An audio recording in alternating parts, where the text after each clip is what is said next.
അതിലേക്ക് കടക്കുന്നു. കേരള കോൺഗ്രസ് തൊടുപുഴയിൽ സ്ഥാനാർത്ഥിത്വം ഉറപ്പിക്കുകയാണ്. PJ ജോസഫിന്റെ മകൻ കൂടിയായ അപ്പു ജോൺ ജോസഫ്. UDF പ്രവർത്തകർ സാമൂഹ്യ മാധ്യമങ്ങളിൽ പ്രചാരണം ആരംഭിച്ചു കഴിഞ്ഞു. PJ ജോസഫിന്റെ അരനൂറ്റാണ്ട് നീണ്ട തെരഞ്ഞെടുപ്പ് രാഷ്ട്രീയം ഇതോടെ അവസാനിക്കുന്നുവെന്നൊരു പ്രത്യേകത കൂടിയുണ്ട്. ജെയിൻ എസ് രാജു വിവരങ്ങളുമായിട്ട്. ജെയിൻ, ഔദ്യോഗിക പ്രഖ്യാപനം എപ്പോഴുണ്ടാകും? PJ ജോസഫ് മനസ്സ് തുറന്നിട്ടില്ല എന്നാണ് ഇന്നലെ വരെ കേരള കോൺഗ്രസിലെ നേതാക്കളൊക്കെ പറഞ്ഞ്. അവസാനം മനസ്സ് തുറന്നു, മകനായി മണ്ഡലം വിട്ടു നൽകുകയാണ്.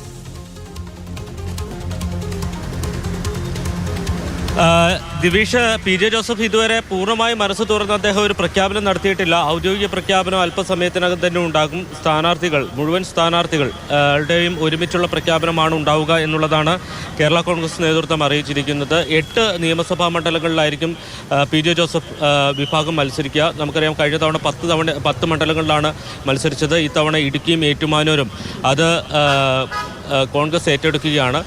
ഈ കാര്യത്തിൽ ചില അസംതൃപ്തികൾ കേരള കോൺഗ്രസിനുണ്ട്. പക്ഷേ ഏറ്റവും പ്രധാനപ്പെട്ടത് നമുക്കിപ്പോൾ ഉറപ്പിച്ച് പറയാൻ കഴിയുന്ന ഒരു കാര്യം എന്ന് പറയുന്നത് PJ ജോസഫിൻ്റെ മകൻ അപ്പു ജോൺ ജോസഫ് തൊടുപുഴയിൽ സ്ഥാനാർത്ഥിയാകും എന്ന് തന്നെയാണ്. ഏതാണ്ട് അരനൂറ്റാണ്ട് നീണ്ട PJ ജോസഫ് എന്ന വലിയ നേതാവിൻ്റെ തിരഞ്ഞെടുപ്പ് രാഷ്ട്രീയമാണ് അവസാനിക്കുന്നത്. ഒരുപക്ഷെ അദ്ദേഹം ഇനി കേരള കോൺഗ്രസിൻ്റെ ചെയർമാൻ മാത്രമായി തുടരാനാണ് സാധ്യത. ഒരുപക്ഷെ വിശ്രമ ജീവിതത്തിലേക്ക് പോകുമോ എന്ന് പോലും അദ്ദേഹം ഔദ്യോഗികമായി പ്രഖ്യാപിക്കുന്നവരെ നമ്മൾ കാത്തിരിക്കേണ്ടി വരും. 1970-ലാണ് അദ്ദേഹം ആദ്യമായി തൊടുപുഴയിൽ നിന്ന് മത്സരിക്കുന്നത്. ഒരു തവണ മാത്രമാണ് തൊടുപുഴ നിയമസഭാ മണ്ഡലം PJ ജോസഫിനെ കൈവിട്ടിരിക്കുന്നത്. അത് PT തോമസിനെതിരെ 2001-ലായിരുന്നു. പിന്നീട് ഒരിക്കലും പരാജയം നേരിടേണ്ടി വരാത്ത ഒരു മണ്ഡലമാണ് തൊടുപുഴ. ആ തൊടുപുഴ തൻ്റെ അനന്തരാവകാശിക്ക് കൈമാറിക്കൊണ്ട് PJ ജോസഫ് പടിയിറങ്ങുകയാണ്, തിരഞ്ഞെടുപ്പ് രാഷ്ട്രീയത്തിൽ നിന്ന് പടിയിറങ്ങുകയാണ് എന്ന് തന്നെ പറയേണ്ടി വരും. 3 തവണയാണ് അദ്ദേഹത്തിന് പരാജയം നേരിടേണ്ടി വന്നത്. 89-ൽ മൂവാറ്റുപുഴ ലോക്സഭാ മണ്ഡലത്തിലും 91-ൽ ഇടുക്കി ലോക്സഭാ മണ്ഡലത്തിലും അതോടൊപ്പം തന്നെ 2001-ൽ ഞാൻ നേരത്തെ സൂചിപ്പിച്ചതുപോലെ PT തോമസിനെതിരെ തൊടുപുഴ നിയമസഭാ മണ്ഡലത്തിലും. അങ്ങനെ വലിയ രാഷ്ട്രീയ ചരിത്രമുള്ള ഒരു നേതാവാണ് ഈ തിരഞ്ഞെടുപ്പ് രാഷ്ട്രീയത്തിൽ നിന്ന് പാർലമെൻ്ററി രാഷ്ട്രീയത്തിൽ നിന്ന് പടിയിറങ്ങുന്നത് എന്ന് തന്നെ പറയേണ്ടി വരും. ആഭ്യന്തരം, അതോടൊപ്പം തന്നെ വിദ്യാഭ്യാസം, കൃഷി, ഭവന നിർമ്മാണം അടക്കം നിരവധി വകുപ്പുകൾ കൈകാര്യം ചെയ്ത ഒരാൾ കൂടിയാണ് PJ ജോസഫ്.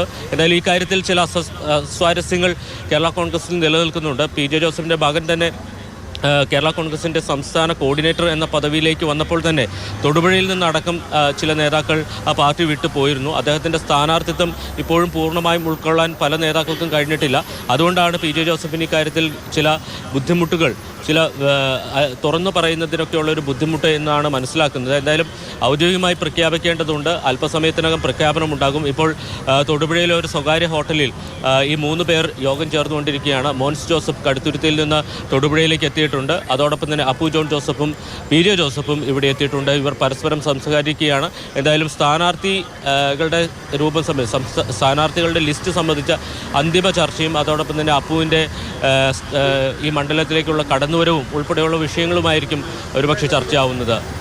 ദിവിഷ്, ശരി. എന്തായാലും ഔദ്യോഗിക പ്രഖ്യാപനം അല്പസമയത്തിന് ഉണ്ടാകുമെന്ന പ്രതീക്ഷയിലാണ്.